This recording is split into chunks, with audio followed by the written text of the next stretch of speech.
Ladies and gentlemen, it's that time. Giving Games Day 2 is upon us.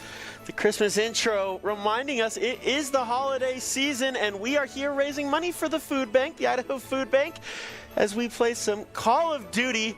It's Giving Games Day 2, brought to you by ICCU. We're really excited to be here. My name is Riley Boyd, and I've got a great guest with me today on the desk.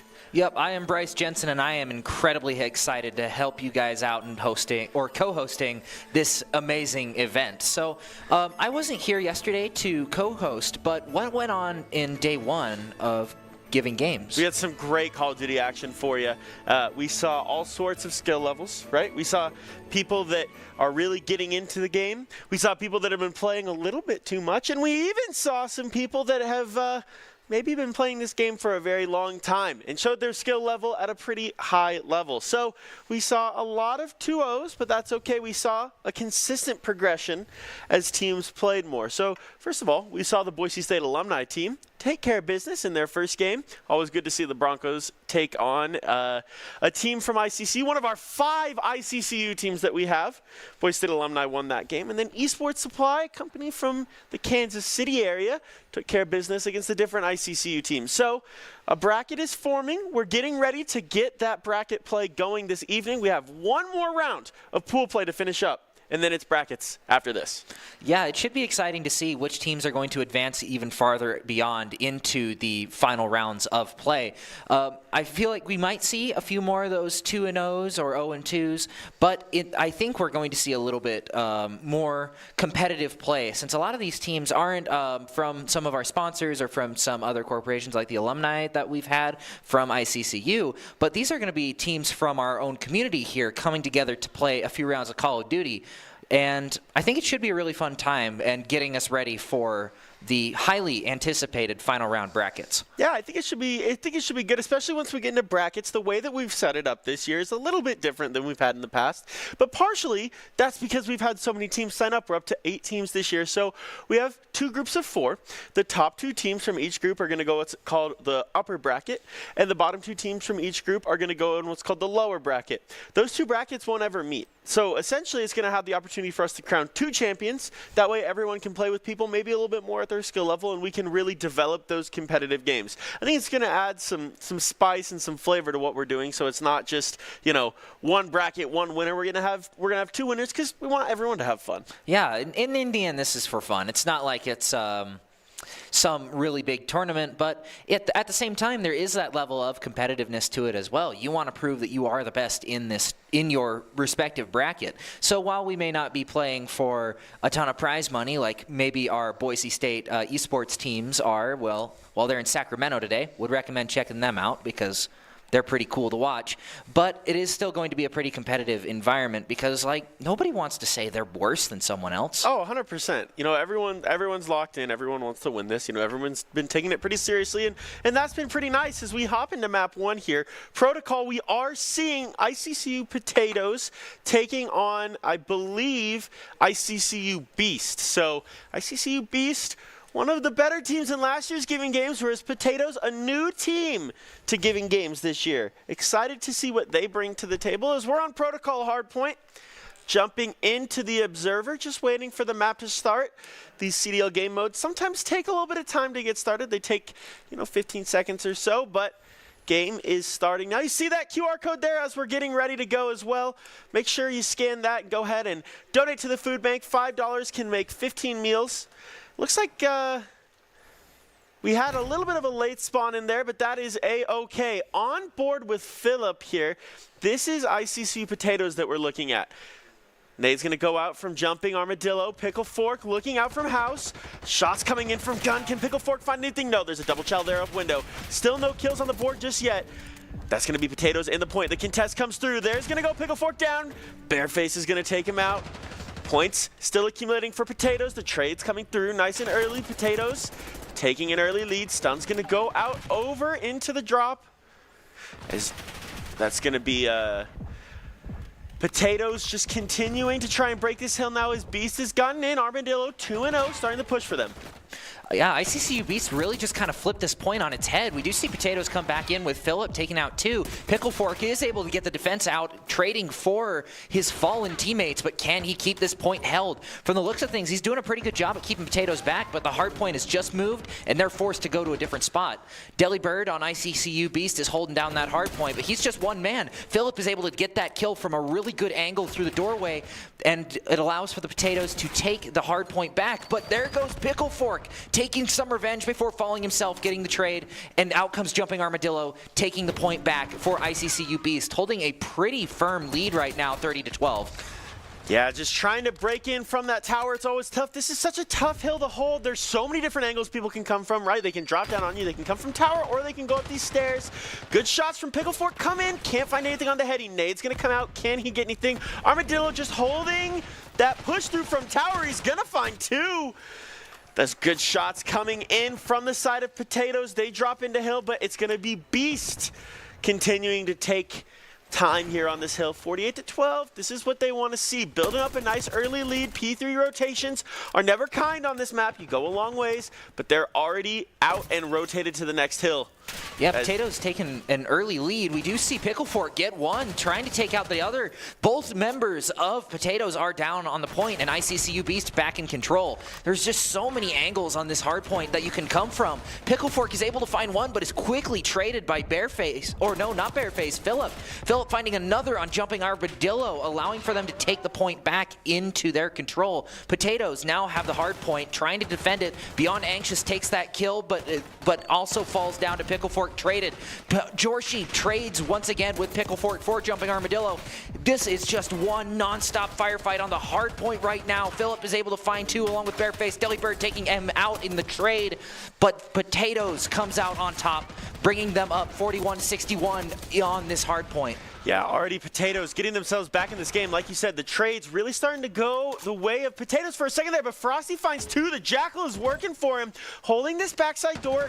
I think he's going to get really bad timing here. Has to jump back. He's going to get found by Jorshi. Good shots there from Jorshi and from Phillip. So Potatoes breaks the hill, but it's not going to matter. Beast already rotated out to P4. This is a money hill, right? This is a really good place to hold these headies on these computers. Trophy's going to go down. Bareface finds a kill in the hill. Can he find a second? No, he can't. The trades come out as well. Beast break the hill again, starting to double up Potatoes here.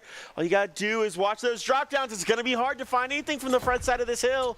They're looking out. There's someone platform there, but they don't see him. The timing's bad. Phillip's going to find Pickle Fork.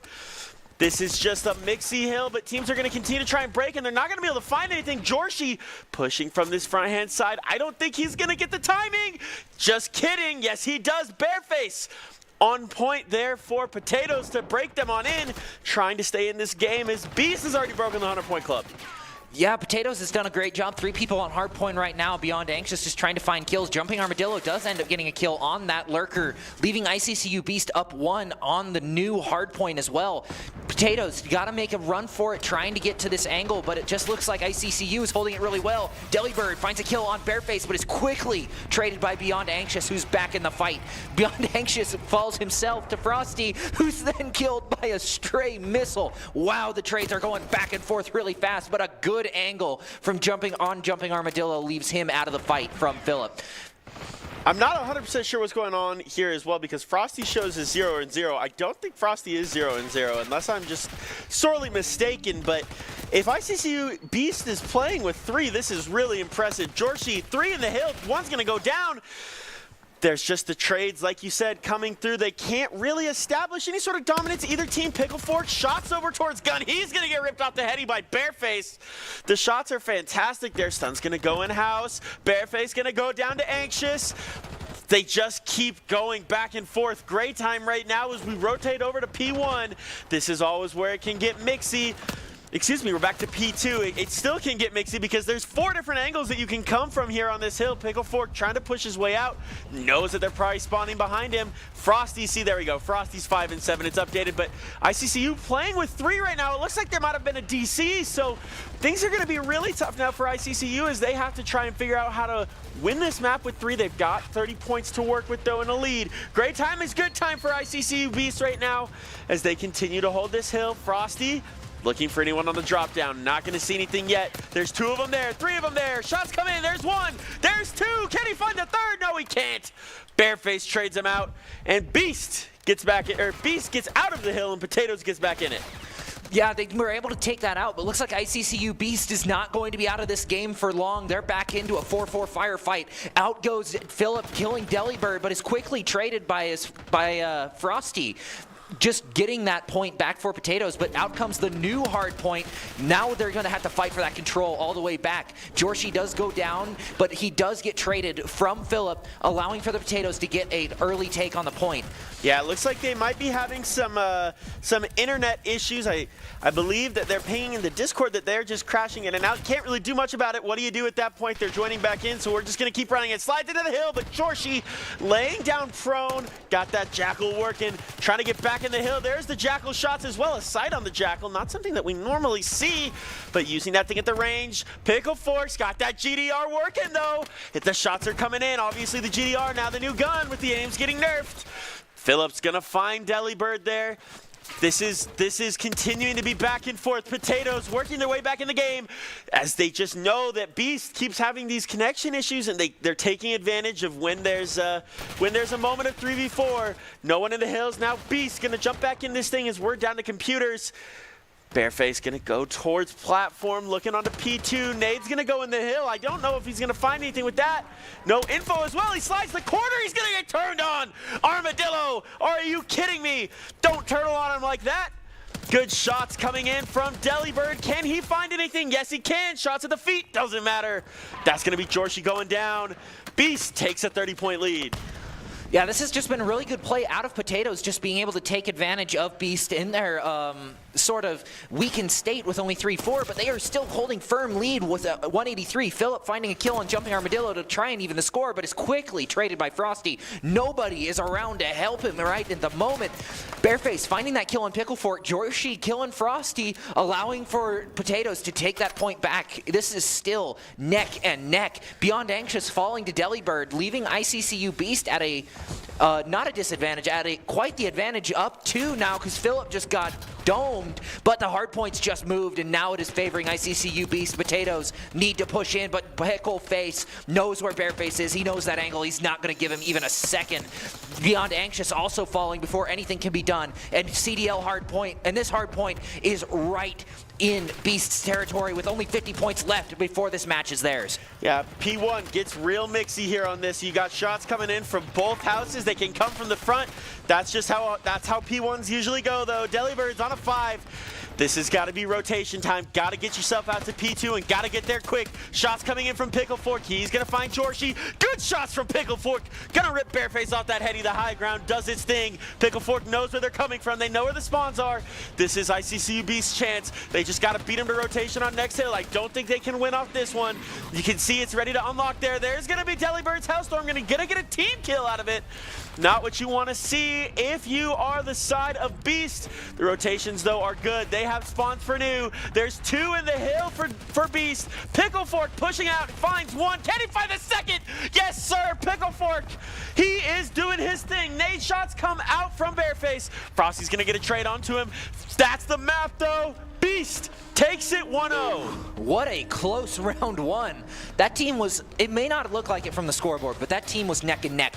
Those 2 teams were neck and neck the entire duration, back and forth. Nobody really had a firm grasp on the objective for very long. But just look at this final kill out of Delibird. Just swings around and finds that great pick, just seemingly from out of nowhere. But in the end, I feel like this match really just came down to who was able to control those angles the best. We saw it out of Bareface trying to take advantage of that elevation and trying to shoot down on these objectives, but he just wasn't able to find the kills fast enough for him to really matter. And we saw players like Pickleface just knowing where everybody was going to be and just instinctively knowing to shoot right where they'd be, getting those kills and securing the points for them. Well, and the nice thing when you are in a situation like that where you know that you don't want to flip those spawns out, especially on P1, right? You can kind of push out, you can kind of watch that push around corner, and so you know you've got them trap spawning, you know your team's being smart and they're not getting, no one's leaking out behind them, so they're able to just sit there and really just hold those 1 or 2 ways that they're going to come in, right? Coming around Chopper is pretty much the only way you can get to that P1 from that spawn, unless you want to come through house and and that's held off well enough. It's trusting your teammates to know that they're not making sure spawns are going to flip, and all you got to do is just rotate over to P2. They're 10, 12 seconds away from winning on P1, so it was really good play there from Pickle Fork to trust his teammates, push out a little bit, and just kind of pre-aim that GDR was doing some work for him in that first map. Oh, yeah. It just seemed like anytime anybody was in that crosshair, it was like, oh, you have 2 seconds to get behind a building or you are dead. And just watching, I think it was point 1 and point 3. Point 1 around the helicopter and then point 3 inside of that building there was really hard for both teams to push into. I don't think very many points were scored off of either one of those points by both teams, just because they'd have somebody lurking in the background killing people off before they could get into firing range on that point, or just finding really cool off angles like from higher up, especially on point 3, having that little bit of a loft on the inside and just being able to shoot down into just the point as a whole and not really having any cover. And I feel like since ICCU just had a little bit better point control, they were able to take this round. Yeah, I think when you're able to get vertical, especially on a Treyarch game, right? We saw it in the last Black Ops with Cold War, and I mean it's been a theme for pretty much every Black Ops game. The maps are developed around verticality. The maps are developed to be taken advantage of when you can play either higher or lower. And it's nothing's different in this game, essentially. So when you can, like you said, when you can take some of those fights from a little bit of an elevated standpoint, you're going to be able to hold a lot of map control, especially from houses. Both on both sides of protocol, both of those houses are so powerful. And then as well, I mean, you look at even in a hill like P4 with computers in there, that head glitch is almost unkillable because you're above, and you play that verticality game, it's over. Oh yeah, and it all comes down to who plays it the best. And I think Beast just kind of knows what they have to do now. Like we saw ICCU Potatoes just wait, no, it was Beast. Yeah, it was Beast 2-1. I'm sorry. Beast was able to play those corners really, really well. And with Potatoes being the newcomer, they got to prove themselves a little bit more. But now that they know a little bit more about how Beast is going to be able to play, I think they know what they need to do to play around it. This game mode is a best of 3 after all. They still have 2 more rounds left to play. If they win the next one, they still have quite the good shot at winning this. Yeah, we head into Vault next, and you thought that first map was mixy.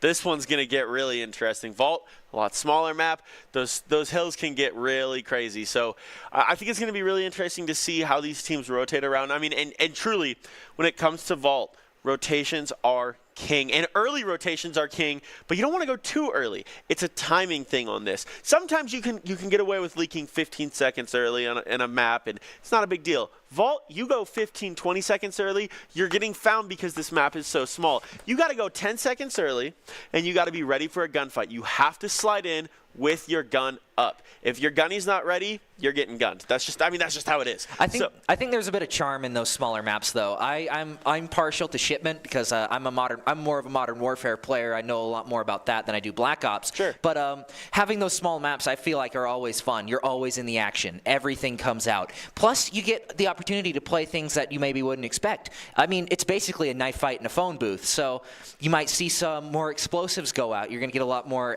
You're going to play a lot more around your util as well, as along with your guns to complement each other. Maybe you see the knife comes out a little bit more. It's just honestly a lot. In my opinion, it's more fun than some of the bigger maps, even though you may not have all of the angles on that you would have. Yeah, I mean, I think it's a little bit more of just being able to slide those corners. I think you said it right. You know, util obviously. As we play a CDL rule set, things are a little bit more, controlled on what you can and can't have, right? So when it comes to your tacticals, right, things like flashes, smokes, you can't use those, right? So it all comes down to being able to use the little bit that you have to be able to make those plays to just get info, right? So it's all stuns and concussions that you have to be able to just use to get info, and especially on this map where there's so many different places that it's critical to take control of, but you're coming in blind, right? You don't know if anyone's there. You have to use those utils, not necessarily even to find kills, but it's just to get info, to know what you're getting into, right? You throw a stun over the top of stairs just to know, is there anyone there? Am I going to be taking a 1-person gunfight, a 2-person gunfight, right? Like, what is ahead of me here, and what do I need to slide in with my team? Yeah, it's one of those game modes where you have no idea what's going to happen until you finally turn that corner, which is why you got to be prepared for everything. Whether it be a Hellfire missile coming in out of nowhere that you didn't even know they had, or 4 different stun grenades coming your way at the same time, and you just can't move, and you're like, what am I supposed to do? But that's why teamwork is also so important, because one person swinging out, that's not very threatening. Anybody can take care of that. But a 4-person swing, that's going to take anybody off guard, even if your whole team is there and you have full utility. So being able to play just with your team, knowing what's going to happen, anticipating the unexpected, that is where the winners of today's game are going to truly show themselves. You know who the real winners are today, though? Who's that? The people that scan that QR code down there in the bottom right-hand corner of the screen and donate to the food bank, because that's why we're here tonight. Yeah, that's another smooth transition. You know it. We're here raising money for the food bank. Yeah, ring the cowbell for it. Ring the cowbell for it. $5, 15 meals. The food bank can stretch that $5 into. Food insecurity is at an all-time high right now. It's crazy. Things are expensive. It's the holiday season. It's cold out there. Give to your neighbors. Give to the food bank. They know how to stretch that dollar better than anyone else does. Make sure you scan that QR code, donate to the food bank, and help us continue to put on these great events. Yeah, that is honestly, I've never been a part of one of these charity streams before, but I will say it has been really fun so far, and I encourage you guys watching to That is the wrong hand. Click the link right under my finger. Yeah, you should click that, because it does go a really, really long way in helping our communities, especially during the holiday season. Nobody wants to go hungry over Christmas or even Thanksgiving, because I guess, yeah, Thanksgiving is a little bit closer. Yeah, we're right there. It's right around the corner, man. Can you believe it? It's I feel like Thanksgiving. Yeah, November's just kind of flown by, in my opinion. It just like we started, October came. I think I had a midterm right around then, and then it was like, boom, it's like the 20th now, and I'm like, where has time gone? I feel like I wake up on a Monday morning, and I'm like, all right, I'm ready for the week, and I come home from work, and I'm like, oh, okay, it's Friday night. Like, it's been crazy. But it's because we've been so busy here at Boise State Esports, right? So many cool things have been going on here, from giving games to our teams in Sacramento, all of our cool work that we're doing with Playfly as well. It's fun to see all of these different things happening. There's so much energy. So, hey, Broncos, if you're watching, by the way, and you need a little bit of a stress reliever in finals, come down, play some games in the arena. Get some games going on. There's always Smash events going on. There's always games on the computers. Come down. Yeah, look at that. You can see the arena there. Come down and get some games in. We've got our battlegrounds as well. It's a great place to come and get some final stress relief. Oh yeah, it definitely is. It's one of my favorite places on, or I guess not even on campus, just around campus, since we are a little bit off the beaten path, as they say. But I mean, it is a very good facility, and I would recommend you guys come down and at least check it out, because a lot of work went into this place, and we're all really, really proud of it. Yeah, it's a great place. You know, it's a great place to come support your Broncos as they're able to play. And it sounds like, I'm hearing from our production team, we actually may be replaying that map. I think that we may have had some illegal things being used. If I had to guess, I think I heard a question about flashes earlier, so I'm assuming that's what happened. As flashes came in, someone didn't read the rule set that we put in the Discord. Somebody was cheating. Maybe that's why the Beasts won. They were using flashbangs when they shouldn't have. Could be true. Also, maybe it's just a generous thing because of the connection errors that Beast was having as well. As we fly through this map, getting ready to go, rerunning map 1, 0-0, as we get into this thing on protocol hardpoint. Getting ready to roll on board with ICCU Beast. Jumping Armadillo with the pistol out, coming around, getting ready for P1. 2 going to go left, 2 going to go into house. Stuns coming in. That's going to be ICCU Beast Hill to start. Shots coming in. Phillips going to find one, not going to find a second. Shots coming in, bareface onto Frosty. That GDR and that Ames doing work as well, trying to do some cover. ICCU Beast getting good time on this hill. The contest is there, though. Jorshi's going to find one. Can Jorshi find a second? Bareface is going to find it as well. That's going to be a break. Almost. It's Delibird left in the hill. He's going to go down. There's the break from Potatoes. Yeah, Picklefort is taking this point for himself. Looks like Jarshi was just not enough to take that point and keep it for themselves. ICCU Beast did manage to beat Potatoes to the point, but Potatoes was able to hold them off for a little little bit, but it just was not enough in the end. Delibird able to get that kill, able to get a kill on Philip, but now with the hard point moving, they have to abandon this hard point, moving on to the next to start capturing. Bareface is going to find 2, allowing him to take that first, or the second hard point of this game as it moves over. Yeah, Bareface, 2 nades out. Gonna find a lot of value with those 3 kills from 2 nades. Good find from Bareface as well. He's hooping game 1, 7-2 to start. That's what Potatoes needs. That trying to get into this point. Gray time is good time for the team that's in the lead. And right now that's Beasts. Shots coming in to deny Hill time from Armadillo. Frosty's gonna find 1 as well on Bareface with the nade. There's gonna be 2 jumping in the Hill. Potatoes trying to get some time, but that's 2 down. The trades keep coming back and forth. Jumping Armadillo, the one taking all the time. Pickle Fork, the GDR, the nade. There's another nade from Bareface onto Armadillo. I don't know how many nades these guys are taking in the games right now, but it is a lot. ICCU in the Hill. It's just Pickle Fork holding down the time, doing his thing, being a good teammate. Soaking up that Hill time. He's going to get taken out by Bareface. Delibird finds Jorshi, though. Potatoes with the break. They're trying to get back in this thing, but already got to start thinking about rotating to P3. Wow, Potatoes has just done a good job at trying to deny the hard point, but ICCU Beast is doing a great job at just holding those off ankles. Beyond Anxious and Philip both falling to ICCU Beast before they're able to capture the point. Man, the lethals, we haven't seen it quite yet for this hard point, but on the last one, we sure saw them doing some really heavy lifting. Pickle Fork finding another kill on Jorshi. Can he find another? No, he gets traded by Anxious, who's not able to find the kill onto Frosty, who's able to get him from that high ground. Now Frosty trying to contest Philip. Bareface is going to get Delibird traded by Frosty, and Jumping Armadillo comes in, killing Bareface, gets traded by Beyond Anxious. Kills are just being traded back and forth, but ICCU Beast still holds that objective. Yeah, this is not ideal if you're Potatoes. No one seems to be able to find that break that they need. Pickle Fork just hanging out in this Hill. He's going to find 1. He's going to find a second as well. The GDR is doing work. Jumping Armadillo is going to find another one as well. Pickle Fork just hanging out in this Hill. No need to get too aggressive. Now he's going to push out as Frosty's the one that's in the Hill. Shots coming in as they see the rotation. Over to platform. Can't find the snap. The pistol shots go in. Can he find the kill? He's holding the angle. Yes, he can. Pickle Fork, you're a nasty man. That is ridiculous. More shots come in. He is absolutely going ballistic right now. ICCU Beast holding down P4 now as they're in the computers. 7. Pickle Fork cannot be killed. He is not going down. A streak of 7, and he's not letting that stop anytime soon. Finding a kill on Bareface. Frosty getting 1 on Beyond Anxious, and Philip also falling to Jumping Armadillo.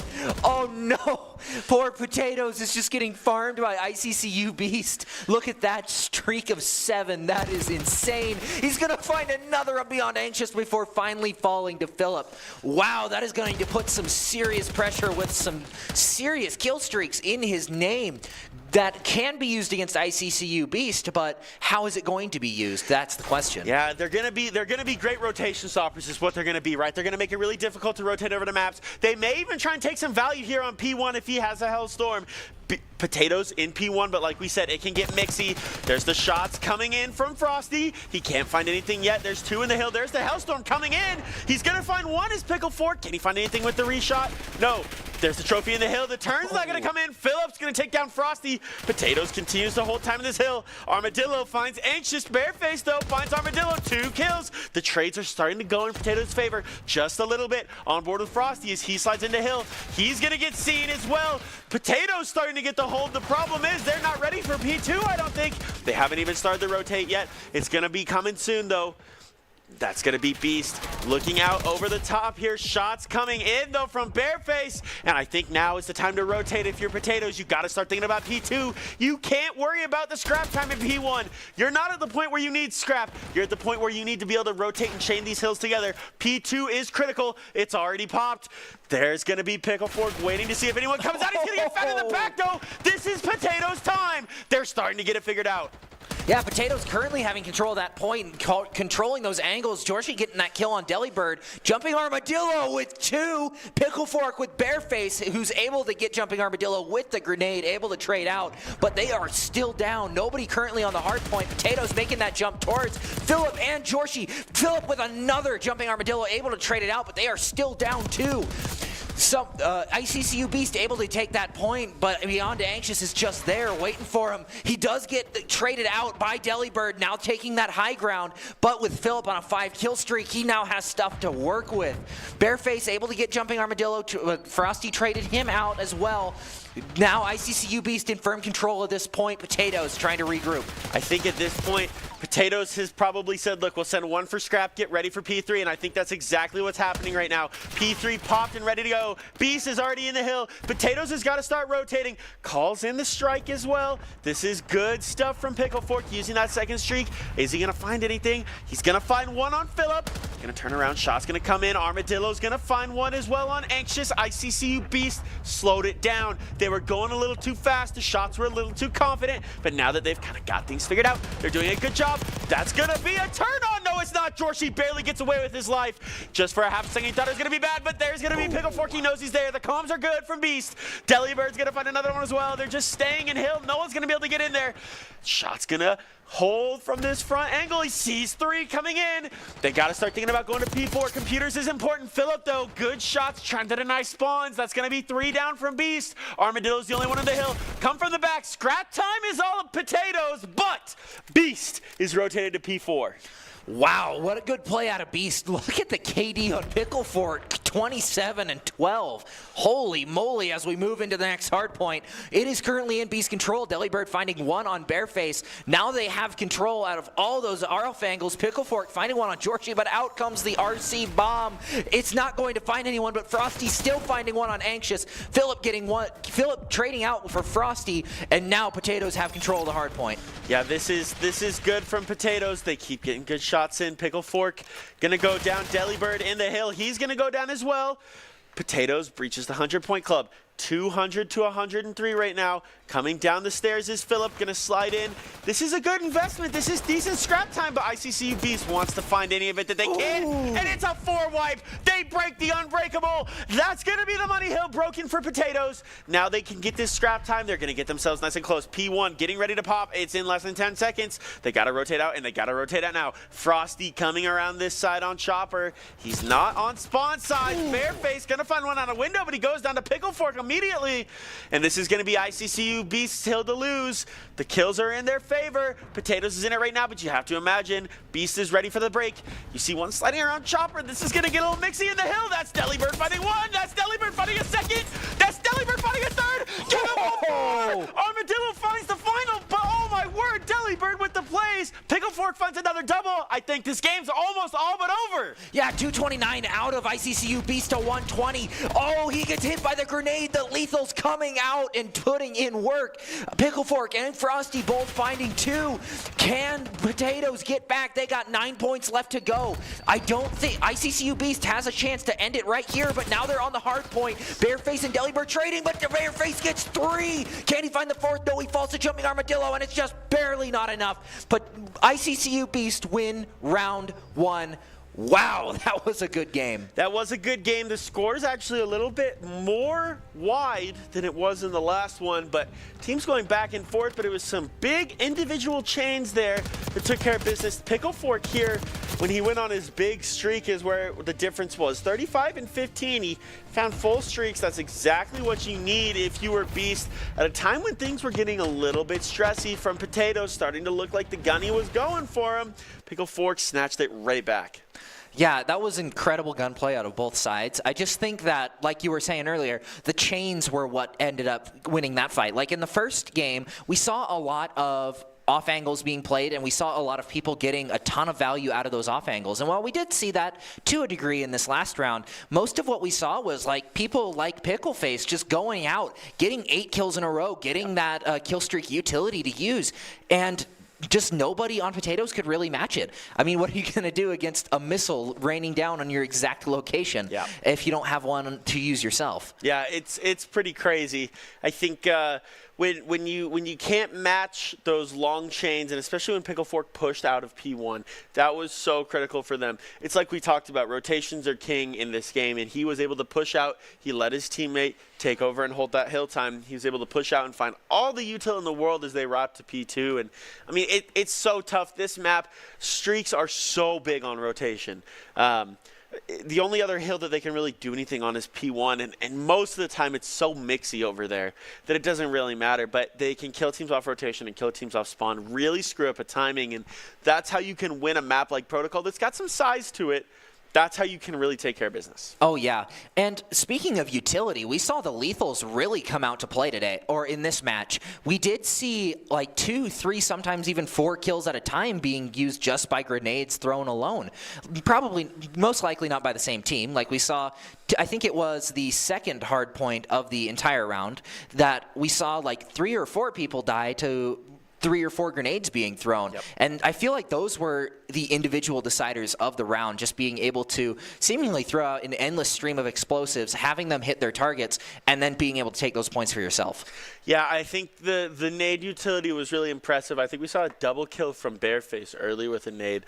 And it's interesting, too, the frags were coming out. It's not the Semtex that we normally see. It was frag grenades this time. So that's interesting. A little bit of a different strategy, but it worked for both teams. Both teams used it to their advantage, and they used it well. I think that the other thing that I saw that was really impressive was, the GDR play, the ability to slide around, take on AR to SMG gunfights, and win them as an AR as well. That's really impressive, and that's not easy to do. Yeah, especially from those close quarter situations. Like SMGs, when you go up against them with an AR, you have that advantage of damage fall off and not really being able to be super, super accurate from a long ways away. But being in those close quarters, even though ARs do more damage typically, you do have that the detriment of not being able to shoot as fast, put out just as many bullets as you can with an SMG. But winning those gunfights, I feel, was the key determiner in Beast's win tonight. Yeah, I agree. I think that was a big factor was Pickle Fork, especially, and Delibird, their ability to slide corners and take care of business. And as we get into map 2 and as we get into Volt, that's going to be even more important. SMGs are so important on this map, and so if the SMGs aren't firing on all cylinders for Potatoes, it's going to make this a lot harder. If you're going to see Delibird, if you're going to see Pickle Fork sliding corners with those ARs and just gunning people down, all of a sudden, this map is going to be a little bit shaky for Potatoes. They're going to have to figure out those shots pretty quickly. That headshot multiplier's got to start coming in clutch. Oh, yeah. I think that's the reason Pickleface was able to win so many gunfights, just being able to lock heads. Like, I think almost every single kill he got was with headshots from his AR, no matter the range. And it was just allowed him to do so much of an impact to Potatoes' team, just taking out 2 to 3 people every single gunfight and rarely being traded, which is honestly the most important thing you can do in Call of Duty, just being able to take those gunfights at an advantage for your team as a whole instead of just one person being able to,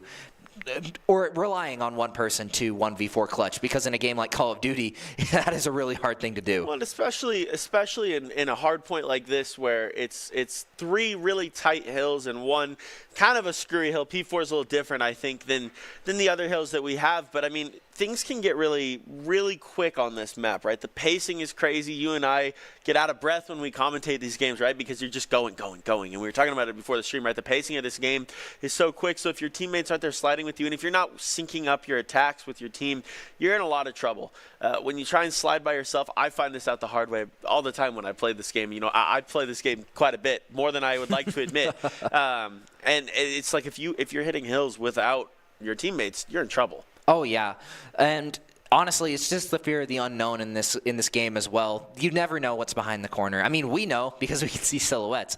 But for players, imagine the jump scare of sliding around the corner and seeing 2, 3 people that you weren't expecting, and being able to take those gunfights, and even trading for one person can be a fight winner. Yeah, it can be really important. It can be really important if you can just find 1-for-1 value in your life, really and truly. If you can find one, your teammate's there to get you back to find the trade, it can break a hill. And we saw it break a hill a lot of different times, right? When it's going back and forth like that, those hill breaks are critical. So hopefully both of these teams can continue to push that break together and play together, because teams that play together win together. Oh, yeah.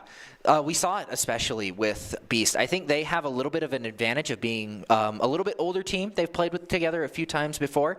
And Potatoes is pretty new to the scene. They haven't had as much match time. They haven't had as much communication. We saw it a lot with people like Pickleface being able to go off on his own, get a few kills, and help out his teammates. And then the rest of his core was able to stick together and hold those angles that just made it really, really difficult for Pickleface to get, or not Pickleface, Potatoes to get in and really really make an impact. But as we move into game 2 on Vault, I think this is one's going to be a little bit closer than the last one. Yeah, I think that you're going to see some big rotations here.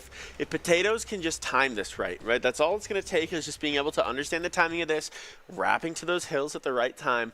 They're going to be in a really good spot. Looks like we're going to be on board with Potatoes early as we look at them in their spawn, kind of on this tower side. Looking to maybe take that alley potentially. We'll see. Stairs control is critical. We're on board with Philip first. Verticality on this first hill is the name of the game, but it looks like Philip may be looking to play low. Nope, they both slide over the stairs. This is the good play.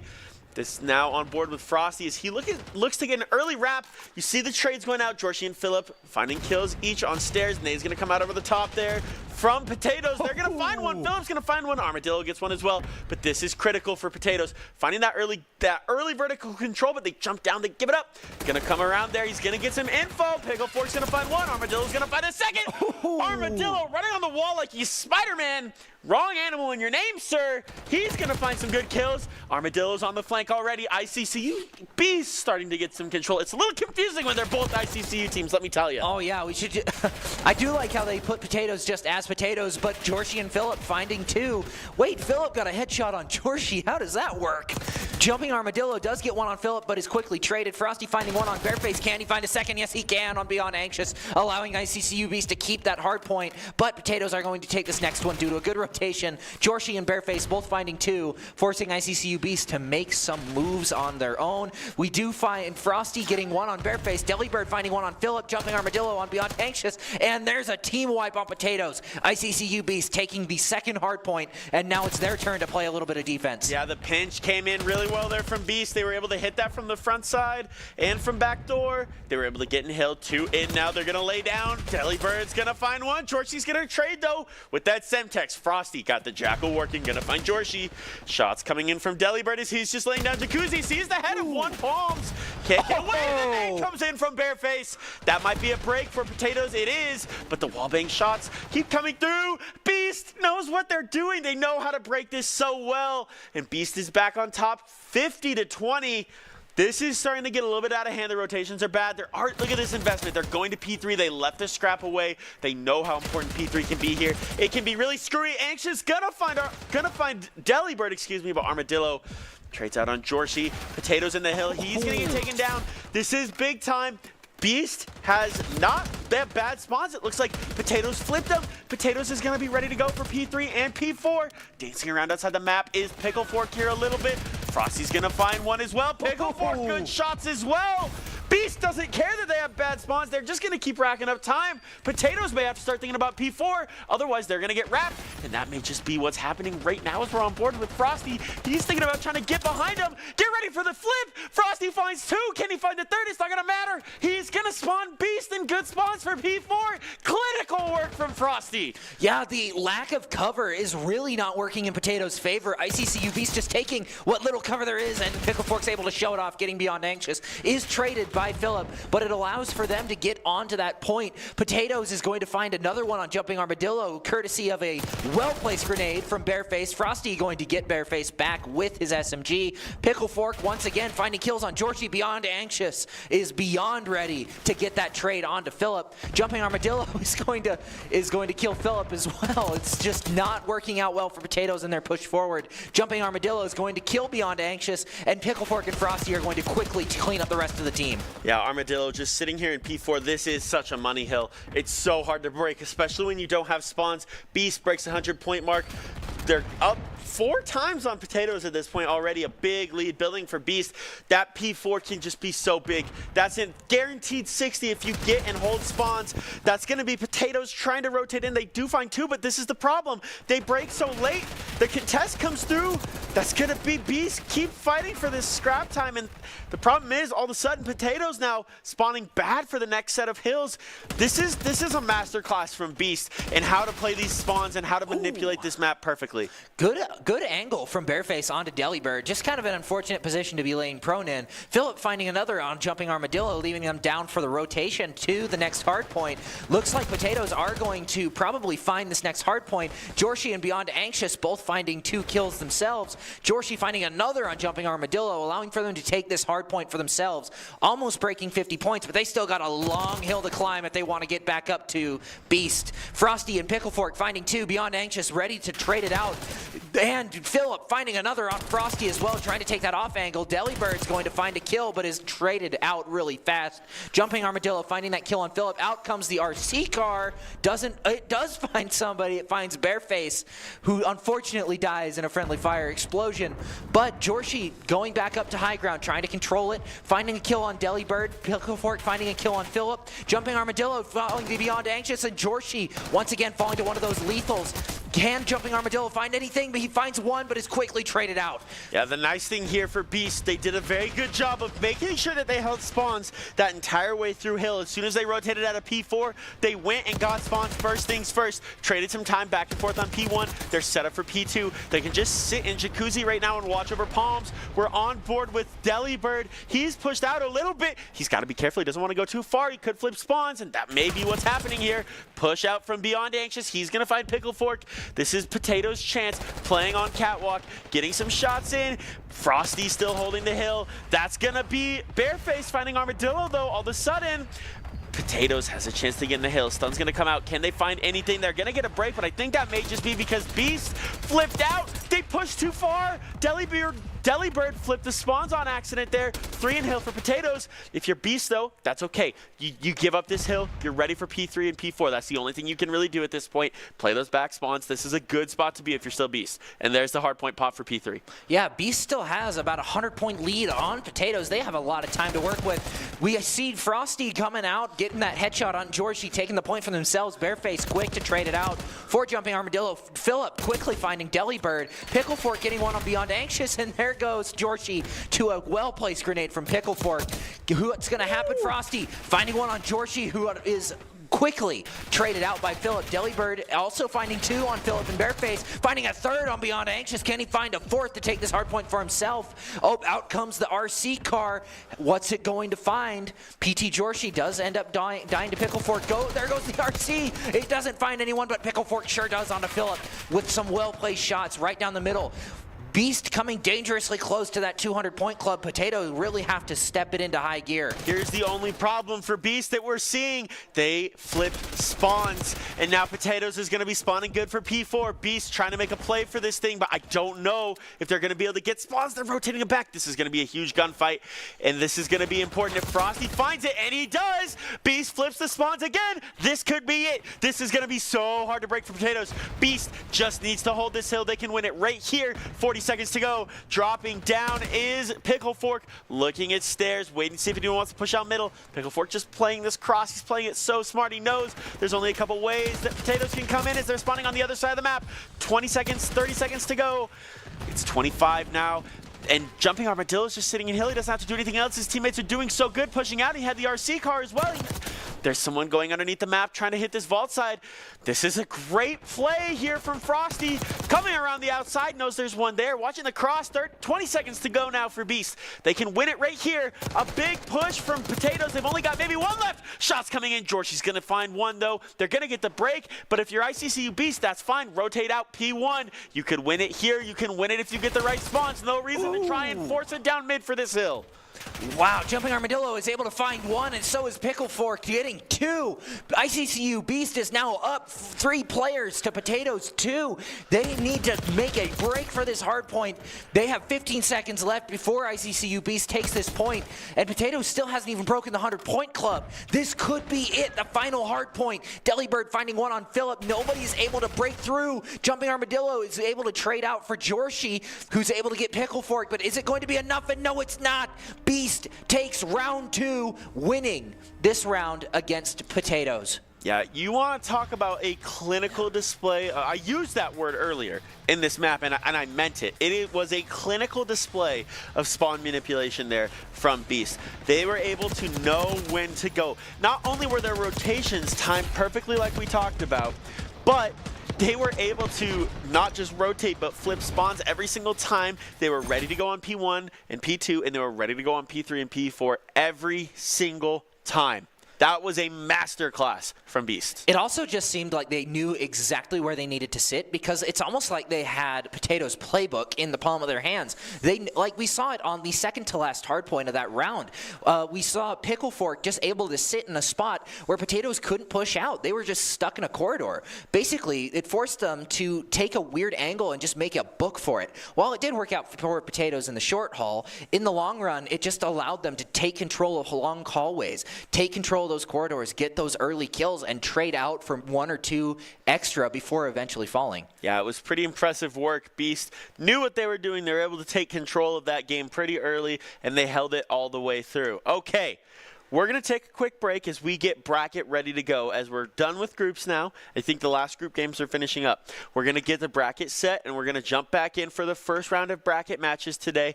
Tomorrow, we'll finish this thing off, but we're going to play the first round of brackets tonight. So we're going to go away, get everything figured out, get all the scores and rounds tabulated, see if there's any tiebreakers that may need to be done. You never know. Some of these games could have come down to the wire. We're going to figure out who made upper and who made lower bracket. We'll be back in a few minutes with the second game of today in the first round of the bracket. We'll see you in a sec. Home is where you hang your hat, snuggle up, hide out. Home is when you're with the ones you love. It isn't just a place, it's a state of mind. At Idaho Central Credit Union, our home is Idaho. We grew up here, and we're proud to help more Idahoans with their home loan than any other financial institution. Idaho Central Credit Union. We believe home is where you make it.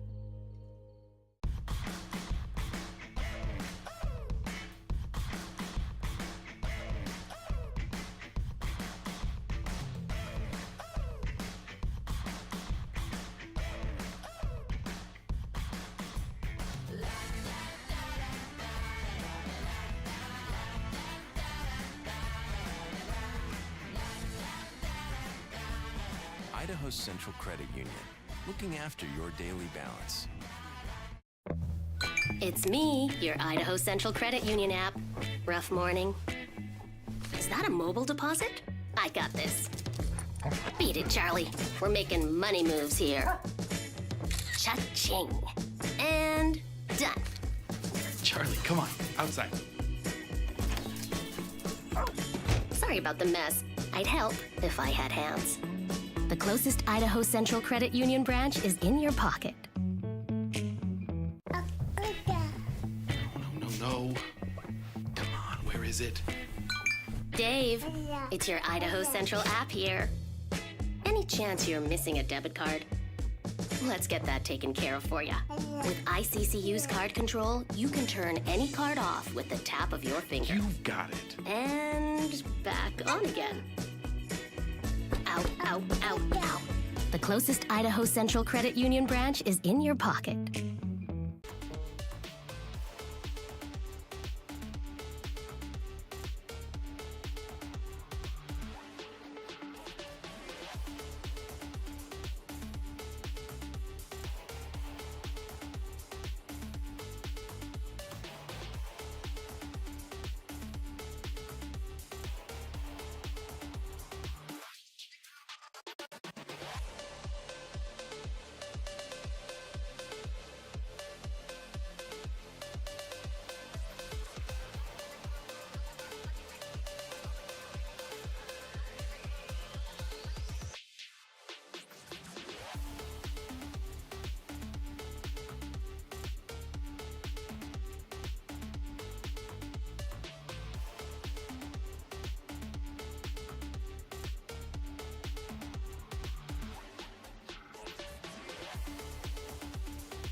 Welcome back to the Boise State Esports Arena, here for game number 2 of our second day of the Idaho Central Credit Union Giving Games Tournament, powering the Idaho Food Bank through this Christmas season as they help families overcome food insecurity.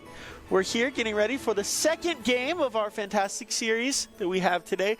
We've got the Wi-Fi Warriors, and they are taking on a team from ICCU. Should be another good matchup. I believe they're taking on the Dolphin Divers this time. Yeah, wow. ICCU has quite a few teams in this tournament already. We already saw 2 of them face off against one another in the last round.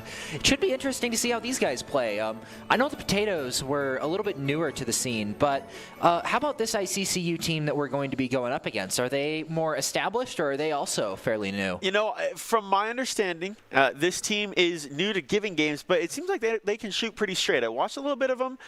They played pretty good. This is the first game of the lower bracket. They just missed moving out of their group to go to upper bracket. Both of these teams just missed it. They were 1 game away from moving into upper bracket. So this should be 2 decent teams that are ready to shoot straight and take care of business. Yeah, the top teams of the bottom bracket. I mean, contrary to popular belief, the bottom bracket is not always bad games. It is honestly, some of the best games come from the bottom bracket, if you ask me. A lot of the underdogs go back down there, and I was personally taught as a young kid up until now, always root for the underdog. But when you have 2 underdogs, how do you go about rooting for them? Yeah, it's true. I mean, hey, I think that you sit back and enjoy. Here's the fun part, though.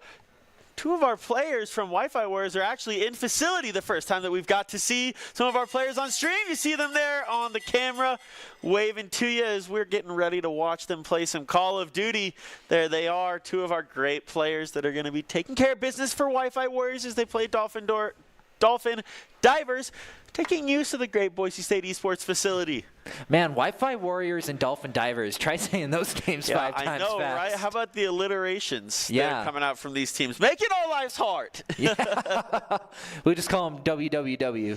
Yeah, there we go. That's about right.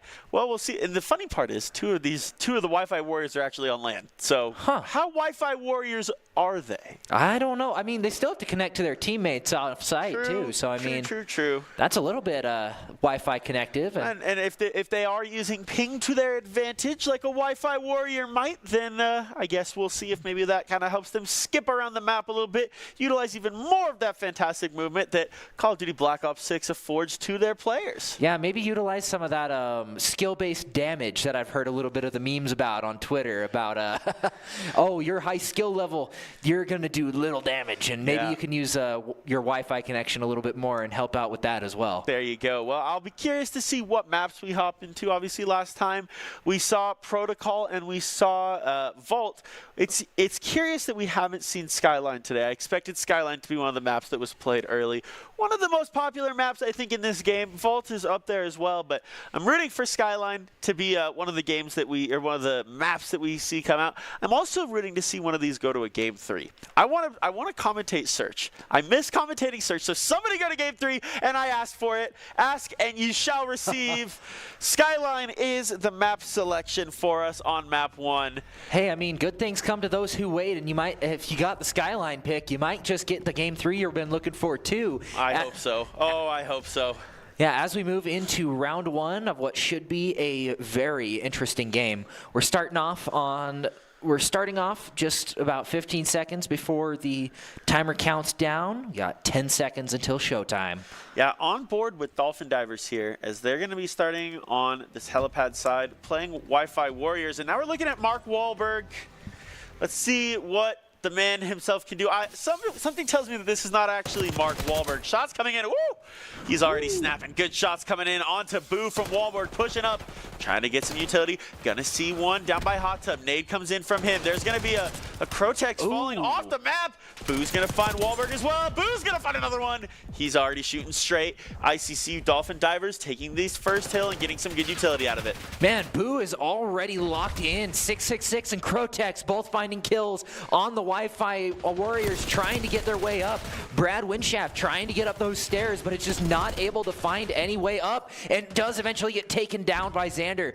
Boo is still holding that stairwell, just trying to keep people off of it. Mark Wahlberg does find find a kill, but is quickly traded by 666 with a clean headshot right to the dome. Boo is doing a great job at keeping this hard point covered for his teammates. But Wi-Fi Warriors are taking that high ground, and Boo does eventually fall. Xander quickly trading it out, but Mark Wahlberg finding that final kill. But now the next hard point is up with the Wi-Fi Warriors in a very good position to take it. Listen, I have to tell you, a little inside secret, I actually play COD with Mark Wahlberg, and I know he's normally a sub player, so seeing with that GDR out is a little surprising, but he's shooting straight for Wi-Fi Warriors. He's 4-4, trying to get them some utility in this game. Boo's going to knock down Wahlberg, though. Good shots in top hallway. ICCU continuing to hold P2 here. Boo's going to find another one. This is fantastic work from Dolphin Divers. If I'm Wi-Fi Warriors, I'm already getting set up on P3. Ooh, Brad Winchell for the double nade, though. That's the problem with this hill. You get too many people in it, and it can get a little mixy when the grenades come in. Yeah, Xander with the 5-kill streak, though. He's got some utility to work with. Finding another kill on Mark Wahlberg. Brad Winchell falling to Boo as well. The point is firmly in ICCU hands, but another grenade like the first one, and we might see that change here pretty fast. Scallywagger and Mark Wahlberg both finding headshots on ICCU players, bringing them down to 2 people and flipping the point to Wi-Fi Warriors' side. Yeah. But the hard point will be moving here pretty fast. Yeah, into P3 we go. Mark Wahlberg hanging out in kitchen. Good shots coming in. He's 8-6. Can he find another one? 666. Not going to be found, but Crotex going to trade out Wahlberg from pool. So ICCU breaks back in, but that was a nice little shot of points for Wi-Fi Warriors. Did a good job of rotating early. The problem is they're just not winning these gunfights early. This is going to be that GPR just doing work, holding these angles. That's going to be a flag. Scallywagger gets turned on. You hate to see it if you're Scallywagger. Windshaft gonna find one though onto Boo. Windshaft gonna get traded up by 666. Scallywagger just hanging on the back of the map here, trying to keep these spawns. 666 holding out. Gonna find Mark Wahlberg. Gonna finally go down. 666 finds one. Stun's gonna go out as well. Use that utility to find anything. Wi-Fi Magic's gonna die. It's a pretty dominant start for Dolphin Divers here as they're just sitting in bathroom. Yeah, Dolphin Divers do get back to the bathroom. First one's on the hard point, breaking that 100 club at 125. Now they have to kind of play this a little bit safer. Bathroom is an incredibly close hard point, and as we've seen out of the Wi-Fi Warriors, they know how to throw those grenades. Xander taking that kill on Brad Windshaft, not really able to get into a good spot. Magic just gets lit up by Boo. Xander finding another one on Mark, just not being able to even come close to put those grenades into effect. Out comes Xander with a pistol kill. Scallywagger just trying to play this top, trying to get somewhere in to just try and find some sort of kills, but there he goes, Mark Wahlberg getting one on Crotex, now trying to wrap around and get 666, who's caught down, but he is able to be saved by Boo with the wall bang. Scallywagger in a dangerous spot right now. Yeah, Mark Wahlberg right now, the only one in double digits on Wi-Fi Warriors. They've got to start getting the shots coming in well. Boo's going to be wrapping around, trying to get ready for P1 already. That's going to be Hilf, going to be ready to flip out. A little bit of scrap time there for a half second, doesn't do anything. Scallywagger dies to his own grenade. He held it too long. Oh, that's the worst. ICCU already in this next hill. Brad Windshaft, shots coming in, finds one. Can't find the second one. Wahlberg finds one as well before he goes down. That's going to be 2 down from Xander. This is a great P1 for Dolphin Divers. All of a sudden, they're getting close. Boo's on a 5K. This is a pretty good finish from Dolphin Divers. Wi-Fi Warriors are going to have to start doing something pretty drastic. They don't have to break this hill, but they can't lose anything else. They've got to play pretty much perfect. Start DDoSing, folks. Get that ping going if you're Wi-Fi Warriors. Yeah, Dolphin Divers breaking into the 200-point club. Wi-Fi Warriors have yet to break 50. Brad Windshaft is finding one on Boo, but they just can't get to that hard point. Dolphin Divers won't win off this hard point alone, but if they can capture that entire next one, they'll have this game in the bag. Xander has just been holding this so well. Scallywagger trying to get a good sneaky kill, but Xander just knew exactly where he was with that pistol. Although Mark Wahlberg is able to trade it out with Crotex, quickly returned by ICCU's 666 Xander and Boo, all finding kills on Wi-Fi Warriors. Just not able to find any kills on this next point, but they are starting to come in from behind Boo, or from 666, and he gets taken out, but Xander and Crotex are quick to avenge their fallen brother. Yeah. Dolphin Divers edging very close to victory right now. Yeah, Dolphin Divers about 10 points away. They're just going to keep holding P2. I think they can actually win it here. Scallywagger's got caught looking at the wrong thing there. Crotex just looking over pool. There's going to be hallway shots coming in from Boo. That's going to do it for round 1 in this map. I think that game chat's we even got turned the on so we can hear some of the folks on stage. We can hear ourselves in the mics. It's funny.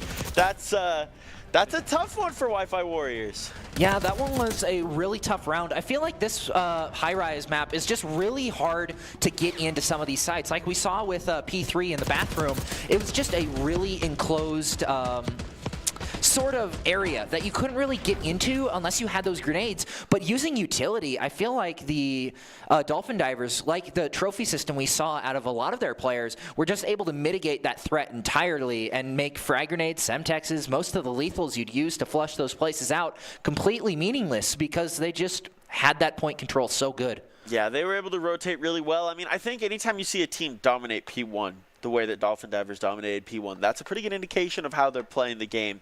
And they were able to take not quite full 60s, but pretty close both times we got to P1. Again, for those of you who maybe don't watch a lot of professional Call of Duty, P1 traditionally is a super mixy hill, right? There's a lot of trades going on, a lot of shots coming in from both sides. It usually isn't a hill where there's a lot of value gained. It's just kind of in the open. So when a team is able to take that much time in it, it's an indication that they're shooting pretty straight. So if you're Wi-Fi Warriors now, you have to start being able to rotate nice and early and get ready for those other hills, because it just seems like Dolphin Divers is just shooting straight. Yeah, we saw in that P1 push that they tried to get to that high ground and shoot down, but we also saw that Dolphin Divers were already quick to capitalize on a lot of their supposed weak spots. I believe it was 666 who was taking just such great control of that top ledge that he was just able to shoot down any attempts to get an advantage on angle or get an advantage on height, and they just sort of struggled throughout the entire game on trying to take height away from Dolphin Divers. So if I am Wi-Fi Warriors, I'd want to try and find a way,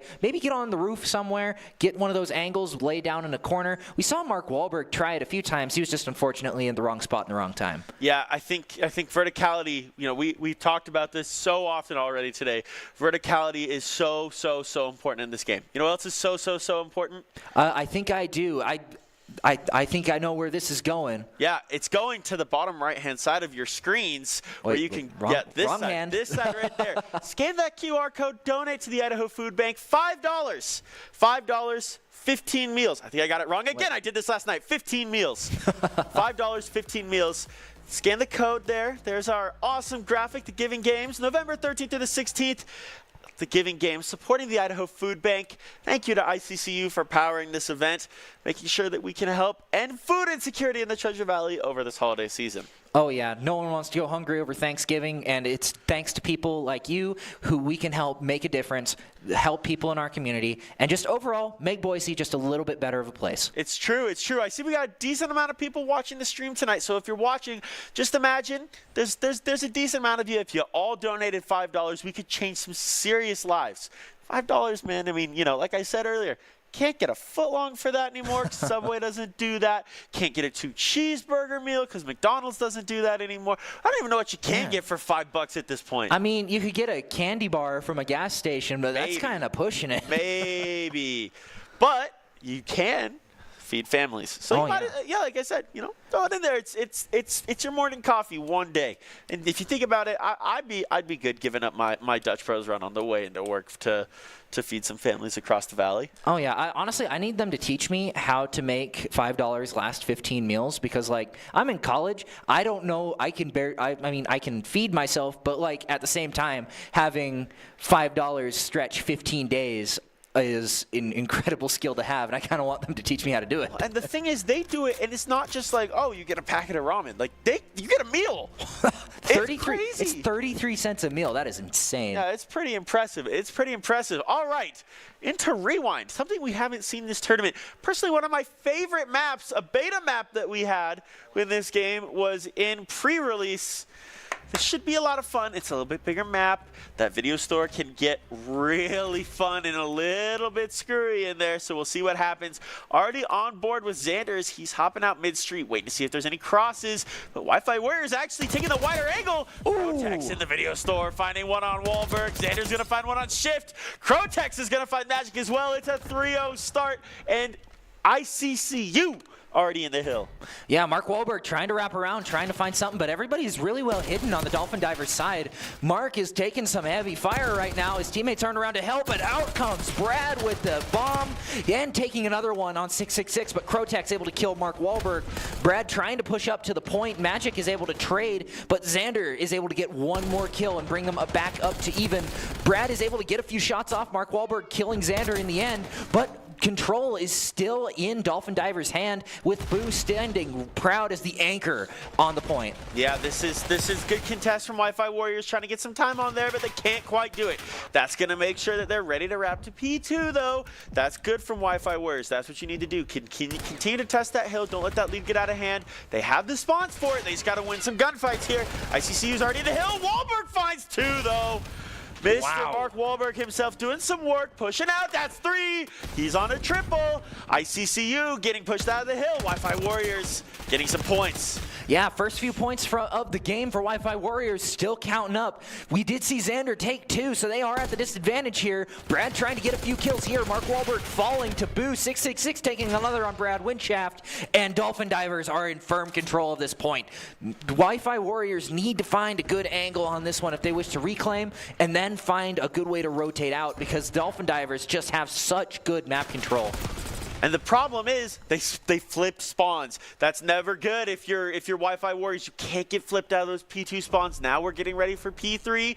Both teams wrapping towards this, but it's already good spawns for Wi-Fi Warriors. Look at this flank coming in, though, from Krotek. He's trying to find something. Back dumpster, one goes down. That's going to be Brad going down. Xander shots in on Scallywagger. The car blows up. Xander finds Wahlberg.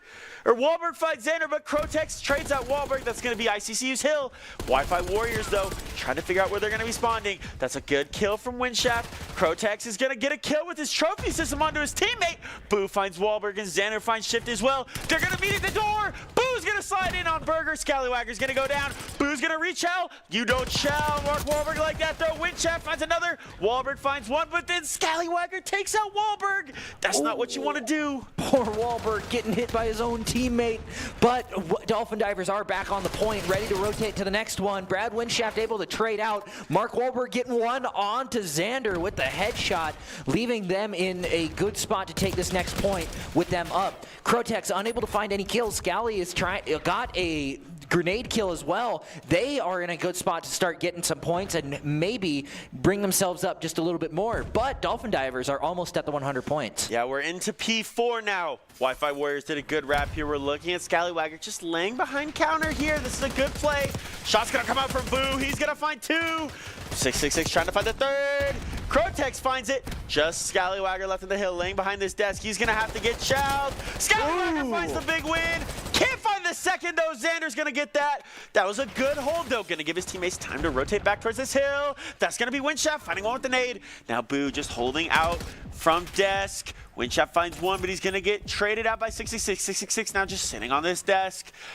This is going to be a tough wrap from Wi-Fi Warriors. They had a chance there. There was a good hold from Scallywagger, but they all went down. Wahlberg's going to find one, but instantly get traded out. Magic's going to have to slide on into this thing. Going in, looking stagnant. It's not going to be the way to go right now if you're Wi-Fi Warriors. Got to go in sliding, going in fast. Scallywagger shots coming in. It's a little bit windy where he's at. He's going to go down to Xander. Shot a circle around him before finally finding that kill. That was unfortunate balloon placement. Mark is able to get one on 666. Boo and Xander quick to trade it out on Mark and Brad respectively. And now Dolphin Divers are at 127 and quickly rising.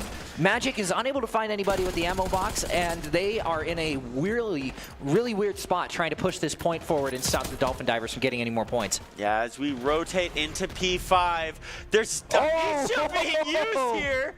Oh, that's not something that we see very often, using that human shield. Saw it last night, saw it once today. Brad Windshaft gonna find the kill with it, though. Xander now pushing out, trying to get ready to get back to P1. 666 find the kill on Magic. Wahlberg on a flank, finds one, no comms. Wahlberg finds a second. Can he break the hill? Wahlberg still trying to get in there. Boo watching over this. Wahlberg's gonna find him with the pistol. That's the break. Boo turns around. The comms finally come through, and we are back to P1. Wow, that was a good streak from Mark, just being able to get a ton of kills back-to-back. He is really the spine of this team, just putting in a ton of work. We just saw him get 2 on 666 and Crotex. Xander quick to return the favor with Magic, but Brad finding 1 on Boo. Man, Crotex is in a really weird situation right now. He doesn't have any teammates to back him up. But now the Wi-Fi Warriors are quickly gaining in point control. It's being contested. Mark and Brad both finding Crotex, and Xander 666 in a weird spot. He gets found too by Mark. Wow, they are pulling out all the stops in this one. Boo does find 2 with the RC car, but will it be enough? Yeah, Mark Wahlberg is getting warm, ladies and gentlemen. He saw 2 cross. There's going to be 1. Can he find the second? Scallywagger's going to get taken down in hill. Wahlberg slides in. The pistol shots come out. He's going to find one, but he's going to get traded out by 666. That's going to be Wi-Fi Warriors getting close to that 100-point club. Brad Windshaft going to find 1 as well. They're going to sit on this hill, getting ready to go to P2 now. Wi-Fi Warriors climbing their way back in this game. Magic looking to push on out. New hardpoint pops going into P2. Now it's time for Wi-Fi Warriors trying to find a wrap. ICCU already in the hill. Got to push back. ICCU has spawns as well. Wahlberg, this is your job. Flip spawns. Get these kills and flip spawns, my friend. This is what you got to do if you want to get back in this game. Shots coming in. Wahlberg finds Boo. Going to slide out. Can he find the second? Yes, he can. Can he get the third? Protex's nade gets it. That's a nice break for Wi-Fi Warriors now. Wahlberg got to find a break here. He knows that ICCU is spawning on this other side. He's going to find another one in video. Yes, he is. And Magic finds the kill in the end, and now they are around even with Wi-Fi Warriors on the point. Crotex is going to get that kill on Mark, evening it up. 666 finding 1 on Scallywagger, and now Wi-Fi Warriors are right back where they started with Dolphin Divers firmly on the point, not letting anyone go through except for Xander, who accidentally shoots 666. Magic is going to find a headshot on Boo, but nobody is able to trade it out, and they are still able to get out and going. But it looks like Wi-Fi Warriors are playing to take this next hard point. Yeah, big rotate over to P3 outside of Burger here. This could be big. This could flip the momentum of this game. A big hold from Wi-Fi Warriors could do it, but that's going to be a quick break. Crotex finds 1. Wahlberg finds 1. He's going to get traded out as well. Xander's sitting in hill now. Xander's just watching the cross. Can he find Scallywagger? Yes, he can. You already know the answer to that question. Now it's going to have to be Wi-Fi Warriors who find a break. Crotex going to find Windshaft as well. Where's Wahlberg? He's got to break in. That's not Where's Waldo. It's Where's Wahlberg. He's going to get found by Crotex as well. It's getting pretty close here. Dolphin Divers breaking 200 points. Wi-Fi Warriors have got to go, and they got to go fast. They got to play perfect from here. Wahlberg finds 1. Magic's going to fall off the map. That's going to be 666 finding 1 as well. Wahlberg finds 1 before he goes down. Crotex is starting to shoot pretty straight. 25 and 10 from ICCU's Headman. Crotex has all of his He's got the streaks Yeah, he's got all of his streaks up. I almost called him stratagems. This isn't Helldivers. Brad Windshaft getting 1 on Crotex, quickly traded out by Boo. He's able to get these kills, but just falls quickly after. Magic does find 1 on Boo, but is quickly traded out by Xander. Mark Wahlberg finding these kills on ICCU. He has the drone that he can use at any time. He might just use it, try and get control of this, but is taken out by Boo before he can use anything. They are really struggling to get into this video store. The Dolphin Divers are almost up. 2:48 on the clock. They need to touch this point right now, and nobody gets there. The Dolphin Divers win round 2, allowing for them to proceed in the bracket. Yeah, that was a pretty close series. Things got a little mixy there. Mark Wahlberg with some pretty good shots to keep that thing nice and close, but it wasn't quite enough. He does get best play here. Look at this flank. We saw it earlier. Good shots coming in. He thought he was dead twice there, but finds the finish. Then the pistol kill to fly in. We didn't see this part, but the big pistol shell there. Oh, you got to win that gunfight if you're 666. That's brutal. Yeah. I mean, you said it earlier, like you brought up the Where's Waldo thing. It wasn't Where's Waldo, it's Where's Wahlberg, because he was the linchpin in their strategy. He was there just getting kills while the other members of his team were a little bit more of a distraction, and then he'd just take that point and then just lock it down.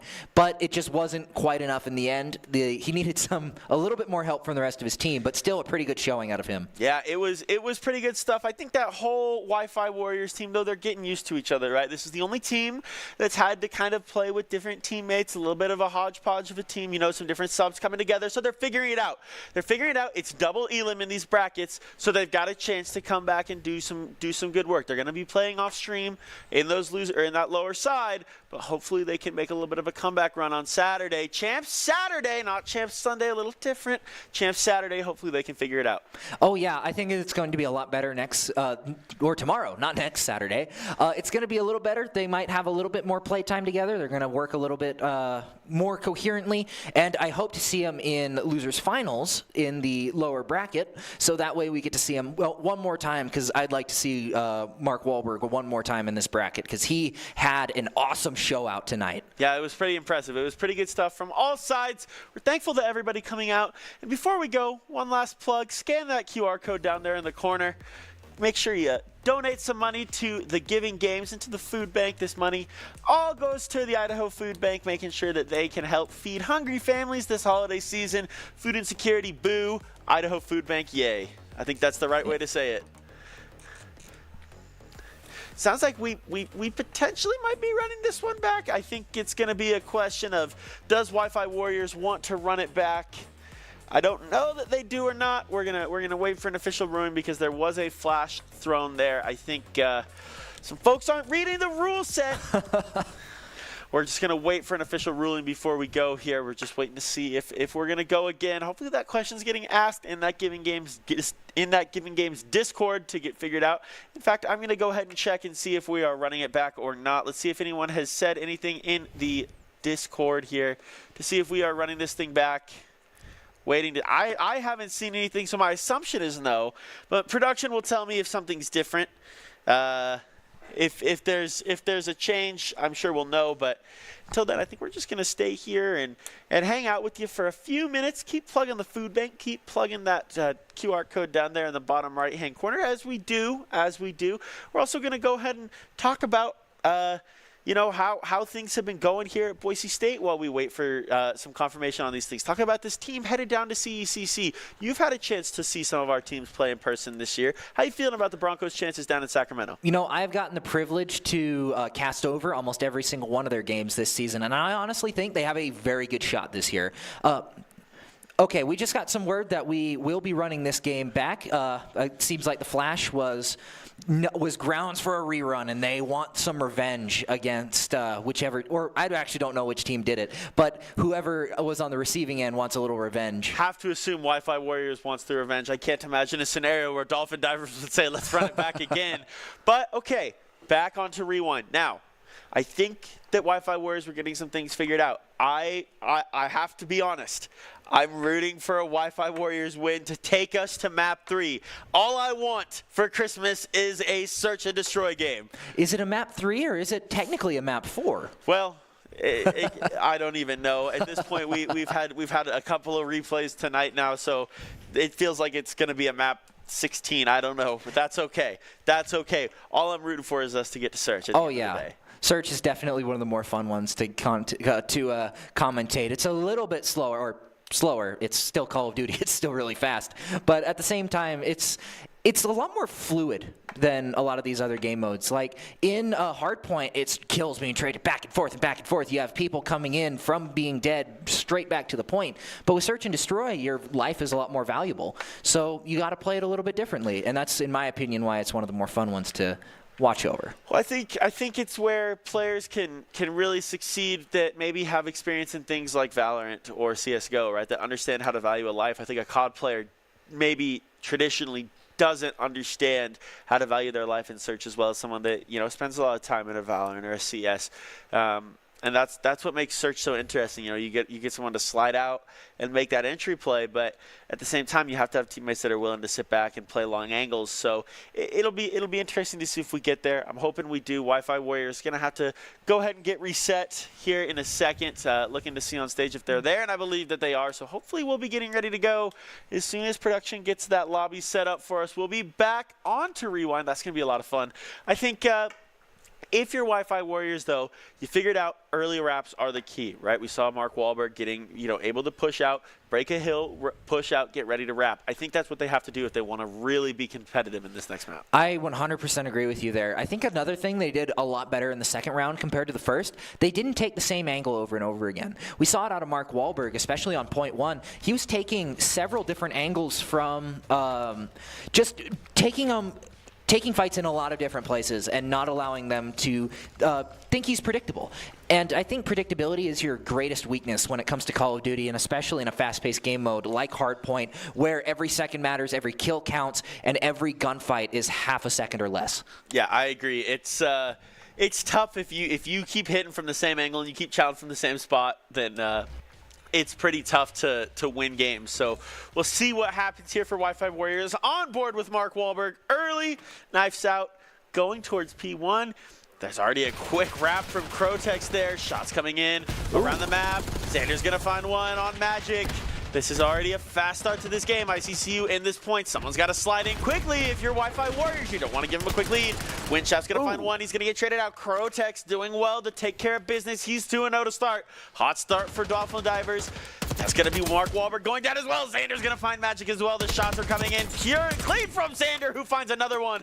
Crotex finishes off Scallywagger. This is going towards a little bit of an iffy start. Yeah, if you're a Dolphin Diver, or if you're Wi-Fi Warriors. Well, I mean, at the same time, they just have all of these angles controlled. They were able to get in and get 3 people on all those angles. We see it right here, 666 and Xander finding 2 really early kills on Magic and Brad Windshaft, just not letting them get even close. We can see Boo right now holding 2 of the most prominent angles. Crotex trying to wrap around, but gets traded out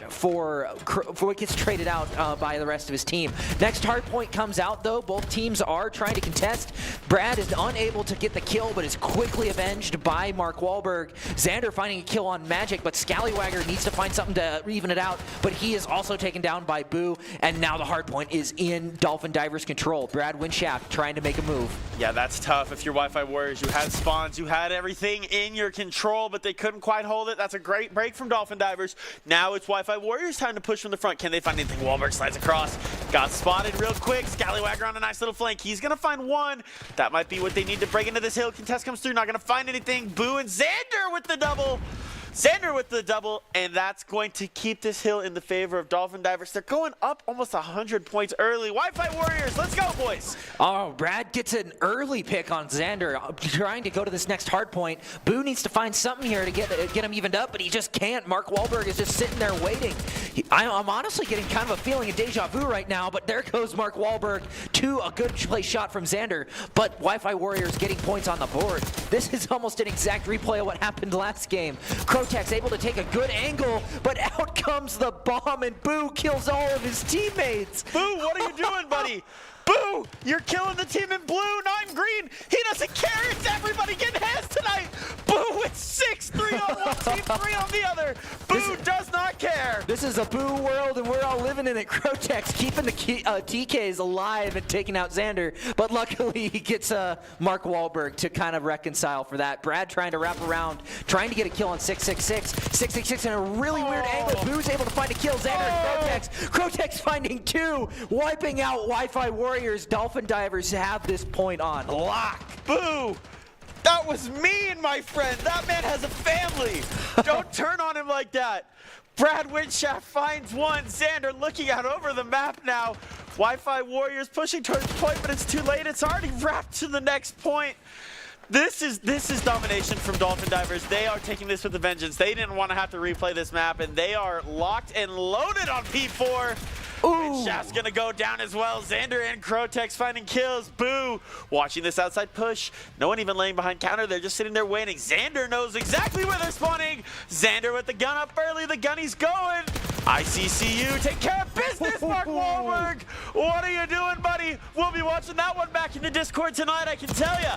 Xander shots in over mid-map. Not gonna find anything. Wahlberg on the heady. Xander has to back away. He runs out of ammo. Wahlberg's going to have to get up there and get some sort of value. Xander's going on a flank, though. Does Wahlberg know it? He thought he backed up. Windshaft's going to go down. 666 doing his work. Boo still laying behind counter. That's a full 60 on this point for ICCU. Wow, 172 points already compared to Wi-Fi Warriors 14. Dolphin Divers have a iron grip on this, with Boo taking 2 and Xander helping out with a kill on Magic. Next hard point has come out. Crotex and 666 holding it down. Mark Mark Wahlberg finally does find a kill on Boo, but one kill isn't going to be enough when traded out by Brad Winshaft. Magic does find the kill on 666, but is it going to be enough? Xander finding another kill on Magic, seems to know exactly where Scallywagger is. Mark Wahlberg taking the kill from Boo, and now Xander has a really good angle on whichever way Scallywagger wants to go out. Yeah, this is tough. This is a great hold here for ICCU. Once again, they're getting ready for next hill. I don't think he saw Scallywagger, though. Scallywagger's having a chance to get behind him, but he's not going to do it. Xander just pushes out mid-map. I don't know if Scallywagger just didn't know he was there or not, but it's P5. This thing could be over in one rotation. This could be a straight sweep. Holy moly, 218 with the next hard point. If they don't play this right, this could be the end of the Wi-Fi Warriors run in this round. Magic does find a kill on Xander, quickly traded by 666. Mark Wahlberg with the wall bang, getting Crotex, but 666 is right back on that angle, trying to get something out of it. 22 for Wi-Fi Warriors. No one's on the hard point, ticking it up. Boo and Brad Winshaft both trade out kills, but Mark Wahlberg is right on the point, and he's doing work right now. Yeah, he is keeping them in it right now. He's going to push out. He's going to fall. Winshaft in the point. Can he find anything? The answer is no. Xander finds it, pushes into the hill. Dolphin Divers 25 seconds away. Still sliding around in this hill, waiting for someone to push. Everyone's pushing from the opposite side. Now spawns have flipped. Wahlberg had that jackal out. Not going to get any value out of it. 666 with the find. Can he find another one? The answer is no. Shift finds a kill there, though. Right onto 666. Boo's going to take out Winshaft, though. This is just about the end, I think, for Wi-Fi Warriors. It's going to be tough to break. This will be the comeback of comebacks. Mark Wahlberg does find two. Xander finding one on Scallywagger. They need this point in their favor. 15 seconds left for Dolphin Divers. Wi-Fi Warriors need to make a move. Mark Wahlberg does die to Boo, but Brad is able to find one on Xander, taking point back for them. They need to keep this point from them. They cannot make any mistakes, but Boo is just sitting there waiting for his time to strike. 666 getting one on Brad. 2:48, 1 second left. Can they get there? No. Just barely were not able to get it back. ICCU Dolphin Divers win the second round. Yeah, that was pretty impressive stuff. They came out with a vengeance that time. They were not about to lose that map on a replay, let me tell you. Oh yeah, I think they had a mission and they knew exactly what they needed to do. Boo, I think he had a strategy. It was like mental games. He wanted to kill his own teammates to say, I'm better. I can kill them all. I can kill my teammates. And we can get this done. Yeah, he really did kill everybody that one life. I think that was even the best play that we just saw there. We were talking about it. I mean, yeah, everyone got their hands there. He didn't care who was going down. It was everyone. It was Boo's time. Yeah, if there was an acolyte for team damage, I think Boo would have that one cemented. That was kind of funny though, and it's not what you'd expect out of a cruise missile either. Hey, I'll tell you what. At the end of the day, it didn't matter. ICCU took care of business. Wi-Fi Warriors drops to the loser's side, but they're still in it. They still got plenty of opportunities to come back and win this tournament. Oh yeah, it's still far from over, and I hope you guys all join us tomorrow to see the thrilling conclusion of whoever joins them in the loser's bracket. Yeah, Champs Saturday tomorrow. We've got all sorts of Call of Duty action for you. We'll probably have 3 or so games on, not just 2. We'll get our broadcasts squared away. We'll figure out which games are going to be on stream, and you can join us here starting at 12 o'clock tomorrow, twitch.tv/Boise State. But until then, we'll catch you all tomorrow, and go Broncos. Oh, yeah, and don't forget, scan that QR code. Donate to the food bank.